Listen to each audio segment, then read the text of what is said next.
that is a lawnmower, and that is going to be really annoying when I'm filming. Let's go and shut the door, shall we? Now we're not going to hear the lawnmower so much when I'm trying to talk about books. Hello everybody, welcome back to my channel. Now we're sat down and filming without any noisy things trying to stop us filming. Today I'm going to talk all about the books that I read in the month of June. So let's have a little look at my stack. Okay, so in the month of June I read 7 books, I read 5 physical books, and I listened to 2 audiobooks. So I'm going to go through these in the order that I read them. If you like my book content, please do stick around and subscribe. I love posting about books, it's very much my thing now. But I do dabble in some other stuff as well, so do check out my other videos, and let's get started. So the first book that I read in June was Peach Blossom Spring. Let's try that again. Peach Blossom Spring by Melissa Fu. Now, I don't actually have the physical copy anymore because I lent it to my friend, but obviously I've popped a little photo here to see. So this was a book club pick, which I think I was finishing off from May, and I wanted to try and get it done. I think I finished it like in the first couple of days of June. So it basically follows a family from China through their lives, through wars, and they end up in America, and it's essentially kind of a bit of a half and half split.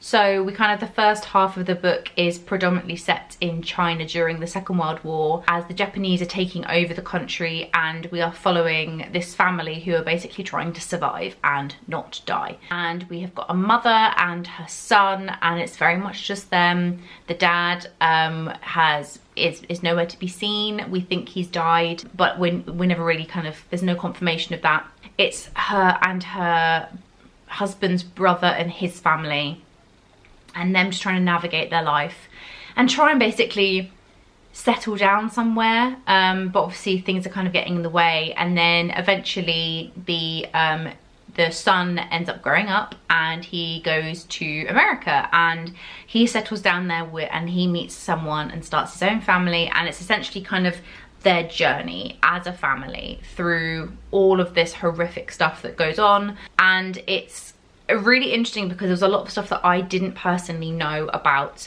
the Japanese takeover of China and the fallout from it, and the consequences if you were Chinese and then you were kind of growing up in a Western country after all of this. So it was really interesting to kind of learn about it. This is truly heartbreaking. I love a heartbreaking book, but this was quite heavy. What was quite interesting was I never really found that I connected properly to the characters. So I always found that I was kind of like wanting a bit more, if that makes sense. Yeah, so I never really felt like I really kind of connected properly to the characters. And I don't know whether it was the author's intention, but I wonder whether it was to help with all the horrific stuff that ends up happening, because you never really, you're rooting for them, but you don't, because there's so much that happens, you don't end up completely being an emotional wreck by the end of it. So I thought that was quite interesting. I have no idea, as I said, whether it's intentional, but just an interesting observation. And it was something that did kind of bring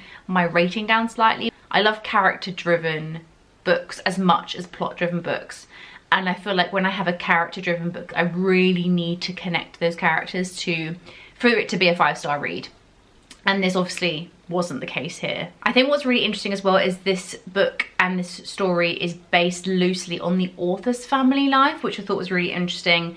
And again, I do wonder whether through writing this, that was also a reason why we didn't completely connect, because whether it was still quite painful for the author, I really don't know. What was the nice thing about this book was it did read really quickly, so even though it was quite heavy, I didn't feel like I had to have breaks from it. I'm currently reading On Earth We're Briefly Gorgeous, and it's not even I don't think it's even 200 pages, and I'm struggling because it's really heavy and it's very dense, and I'm struggling at the moment. I'm having to take a break from it because it is so heavy, and I can't get through it in one sitting or in a couple of sittings. I'm having to really distance myself from it. It's a stunning book, you know, it is completely stunning, but it is really hard hitting. And I think that was the positive about this book, was that it was hard hitting, but you could still read it and not kind of feel like giving up on it or giving up on them. The next book that I read was The Reading List by Sarah Nisha Adams.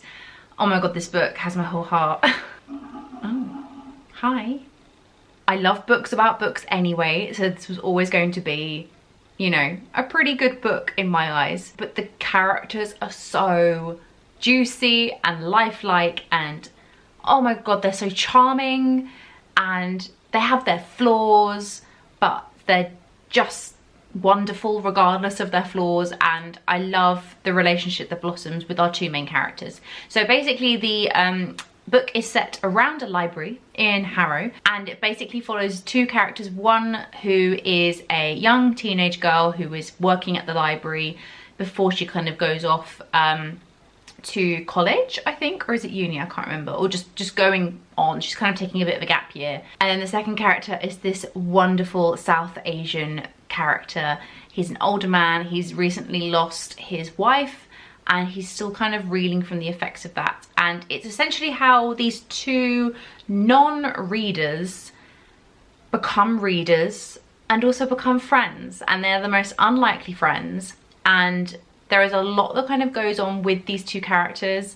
There's one bit that just broke my heart and I didn't quite fully recover. I would love to read this book physically because I listened to it, but the audiobook was fantastic. So if you're listening to your audiobooks on Spotify, whichever one is on there, I highly recommend. The actors are fantastic. And I just love how she was able to bring to life two different backgrounds of these two different characters, and you learn stuff, but you also really connected, and yeah, the characters were just so strong. I think this is the strongest point of the book, absolutely, is the characters. I would absolutely read from this author again. This is my first book by Adams. I'm absolutely going to read more, and I absolutely want to get the reading list as a physical copy because I really want to annotate it.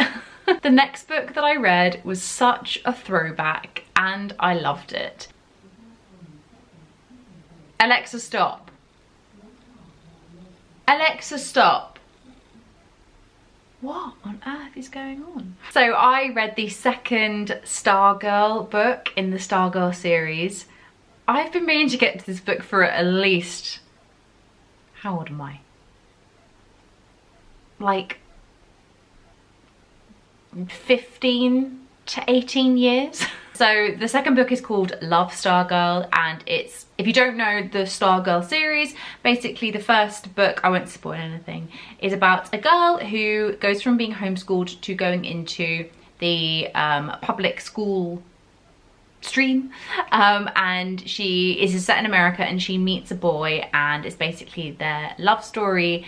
And it's quirky and it's funny, and she's charming and the boy is charming. So the first book ends on a bit of an interesting point, and I really wanted to know what happened to these two characters, especially Stargirl. I felt like Stargirl was like such a, I don't know, not quite a role model, but I just loved that she was so her own person, and I just ate that all up. Aged 13, I think I read this, and so I never got to the second book. And so here we go. So the second book is where she has moved, and she is basically like in letter form to the character from the first book, and we essentially are following her life as she has moved.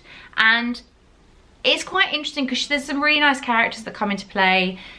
Again, she's still nice and quirky, which I loved, because sometimes I find that in a sequel, sometimes the main characters might change or they don't become as much as what they were in the first book. But I love that she's still herself, but also growing up and discovering things and going through things as any teenager would. And I didn't find this read young, because I think I remember that at the time, because I was like, oh, you know, she's like, I think she's like 15 in the book.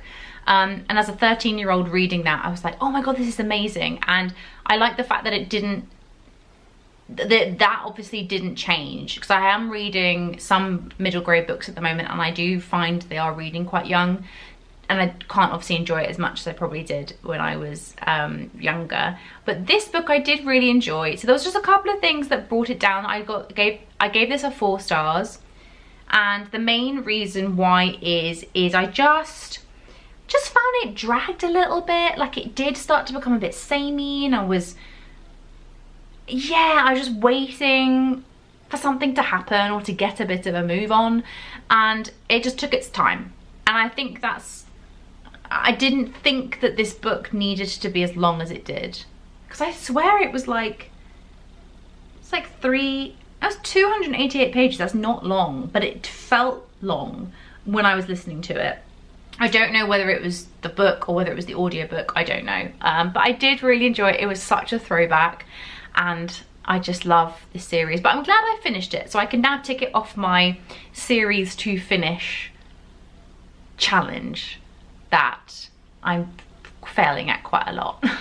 But it's fine, because this one was one I didn't expect to finish, so here we go. So the next book that I read in June was The Duke and I by Julia Quinn. I had just finished watching season 3, and I was like, I need some Bridgerton in my life. What's a better time than to read it? And I'd had this book sitting on my shelf since last year, and I really wanted to get to it. It was all the spring vibes. I know we were kind of going into summer in June, but it still felt right. So I picked it up, and I loved every minute. It was such a vibey book. I was reading it with a couple of the people in the Book Wanderers book club, and we all kind of agreed that these books, as a book, they're not great. They're not the best written. They're not the best historically accurate in terms of how the characters are behaving. But I didn't really mind that. It was what I really liked was, from the series, the banter clearly comes from the books, and I love the banter. And I'm really glad that this was where it came from rather than it being the series. But it was such a fun read. I'm absolutely going to continue with the series. I already have the next 2 on my shelf. I'm trying also not to rush these books. I think that was the other thing someone said, that one of my friends is pacing them out, so I'm going to do the same. So I don't know when I'm going to read the next book, but this was a good fun read, a 4-star read. I love it. The next book that I read in June was The Ersatz Elevator, I think that's how you say that word, by Lemony Snicket. This is the 6th book in the A Series of Unfortunate Events series. So we are following the orphans. They are being moved again to another set of guardians, and essentially what's happening with this at the moment is they are at this massive tower block where they live. There's obviously an elevator in it, spoiler. Essentially they're trying to not get killed by Count Olaf again. So this so far has been the best book in the series. I gave this a 4.5 stars. I just found that I don't think I got as far as this book. I think I read up to number 5. But I really feel like this series now is really getting its footing, and it's really coming into its own. I felt like the characters were stronger across the board. The adults were great. I loved there is like a little kind of thing that happens towards the end with one of the guardians, which is a really interesting twist. I knocked off half a star because there's some really strange time things happening in here. Like, there's certain things that happen, I'm like, that shouldn't have taken that long, or that should have taken longer. Okay, the next book that I read in June was The Burning Chambers by Kate Moss. Moss, yes, we're saying that right, I think. So this is the first book in, I don't even know what the series is called. I think it's the Joubert family series. I didn't realise that this was the same series as The Ghost Ship, which seems to be everywhere. I think the thing is that with these books you can read them as standalones. I wanted to read the series, and I recently bought this. I found it at the charity shop, and I found out it was part of that series. So I was like, oh, I might as well read the series. This is fantastic. I gave this a 4.75 stars out of 5. So this is set in Carcassonne, I think, in France in the 1500s. And essentially this is following the Joubert family. We have got Minot, who is a 19-year-old girl, and she works for her father, who is a bookseller. And this is around the time of I don't know what the specific name of the war is, but like the religion wars. So the Protestants versus the Catholics, and there is a underlying brewing tension building up to something at the start of this book, and it essentially follows kind of quite a few people, but mainly Minnow, as she's navigating this turmoil in the country. What happens is she ends up meeting, her paths cross with Pierre, who is a Protestant, but I think they call it something else in this, a Huguenot. There you go. Minnow has been brought up Catholic and Pierre has converted to be a Huguenot, and it's essentially how their paths cross, things that happen through that. And I really loved how, as a historical fiction book with quite a heavy theme, it read so well. I read this so quickly, like I was devouring pages. I was so invested with these characters. I wanted to know what happened. There was drama left, right and centre, but it didn't feel like it was too much. It was pretty much perfect. The only reason why I knocked off 0.25 of a star is I did find that the ending, the kind of last fifth of the book, was a bit too neat for my liking. Like everything ended up falling into place quite quickly, whereas this, it had been, even though it was a slow burn leading up to the events, like it felt so well paced. But yeah, the ending just didn't feel, wasn't quite 5-star. But I will absolutely be continuing with this series. I actually found the second book in the charity shop, which I was so chuffed about, because I was intending just to buy it new, but I found it for £3 and a hardback, winning. So yeah, I'll be continuing with the series. Don't know when yet, but I will be. And then I will move on to the Ghost Ship, because I'm really excited for that one. And then the last book that I read in June, I did technically finish this, I think, at the start of July. But I wanted to include it in my June books because I pretty much finished it at the end of the month, and that is Piece of My Heart by Penelope Tree. Now, I was sent this very kindly by the publisher, and I was, basically the thing that sold me was the fact that it was following a aspiring model in London in the 60s, and it's been compared to Marion Keyes, Rachel's Holiday and Daisy Jones in the Six, and I was like, I am there. This is my favourite era of all time. The 60s, late 60s going into the 70s is just, I just wish I was born there. I just wish. You know, just take me back right now. This is following the wannabe model Ari as she grows up and finds her calling for modelling, and then ends up moving to London, and she meets a well-known photographer who essentially kind of, she becomes his muse, and their relationship and essentially how she kind of navigates her career. And there's a lot of ups and downs in this. This is not just a light-hearted, oh yay, let's go modelling. It's got all of the ins and outs of it.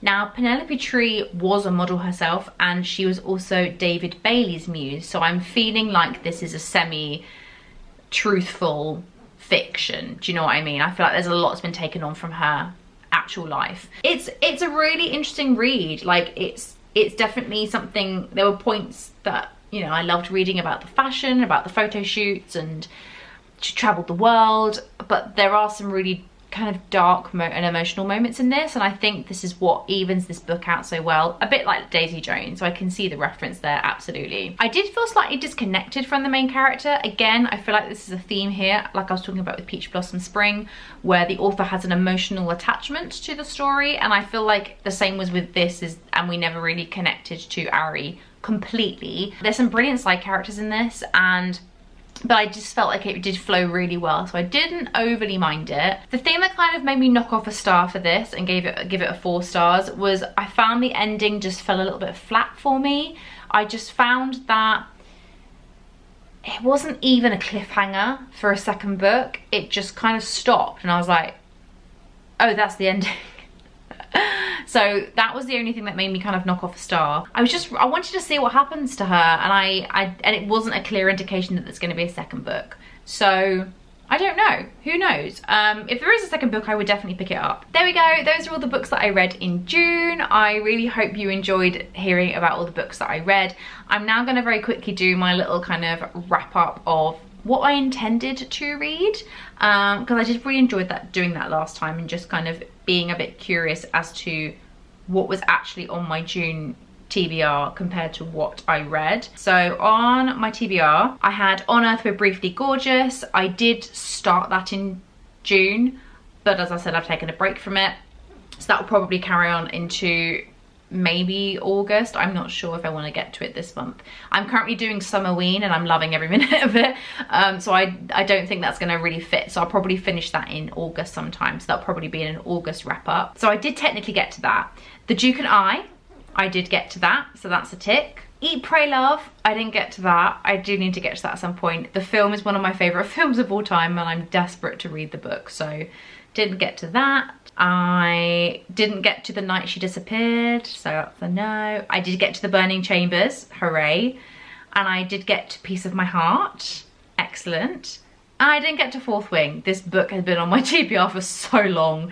But so out of 1, 2, 3, 4, 5, 6 books, no, 7 books, I read 1, 2, 3.5.